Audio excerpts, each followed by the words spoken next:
केंद्रीय मंत्री नितिन गडकरी और उनके दोनों बेटे सारंग और निखिल गडकरी बीते कुछ दिनों से लगातार सुर्खियों में आ रहे हैं। कहा जाता है कि उनका कारोबार नागपुर और विदर्भ में बड़े पैमाने पे फैला हुआ है। दोनों भाई मानस एग्रो इंडस्ट्री और सीएन एग्रो इंडस्ट्री नामक कंपनियां चलाते हैं। इन दोनों कंपनियों का कारोबार मुख्य रूप से शुगर, एथेनॉल और खेती में लगने वाले कुछ सामग्रियों पर डिपेंड करता है। रिपोर्ट के अनुसार इनका साल का टर्नओवर 1100 से 1300 करोड़ के बीच में है, यानी कारोबार का पैमाना बहुत बड़ा है और हर साल तेजी से बढ़ रहा है। खासकर सीएन एग्रो इंडस्ट्री ने बीते साल बहुत जमकर बढ़ोतरी दिखाई है। कंपनी का मुनाफा कई गुना बढ़ा है। शेयर बाजार में तो इसके दाम आसमान छू गए और ये उछाल ठीक तभी आया जब सरकार ने E20 नीति लागू की। इस नीति के अनुसार पेट्रोल में 20% तक इथेनॉल मिलाने की योजना रखी गई है। इथेनॉल मिलाने की वजह से गाड़ियों का एवरेज सीधा घट जाता है। अब कंपनी इथेनॉल बनाती है,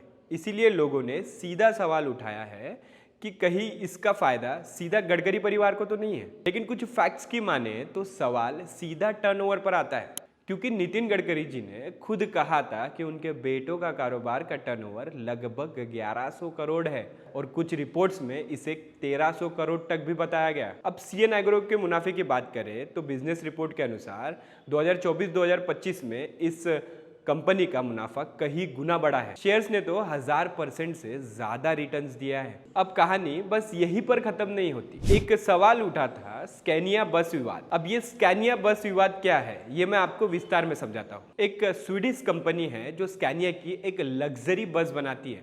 अब विदेशी मीडिया रिपोर्ट्स और कंपनी के इंटरनल ऑडिट द्वारा ये सीधा दावा किया जा रहा है कि इस बस का संबंध सीधा गडकरी परिवार से है। इस सौदे में कुछ संदिग्ध लोन और लेन देन भी शामिल है। हालांकि गडकरी जी और स्कैनिया दोनों ने साफ कहा है कि आरोप बेबुनियाद है। गडकरी जी का कहना है कि बस से उनका और उनके परिवार का दोनों का कोई लेना देना नहीं है। अब E20 नीति के बारे में बात करें तो सरकार ने ये टारगेट रखा है 2025 तक कि पेट्रोल में 20% एथेनॉल मिलाया जाएगा।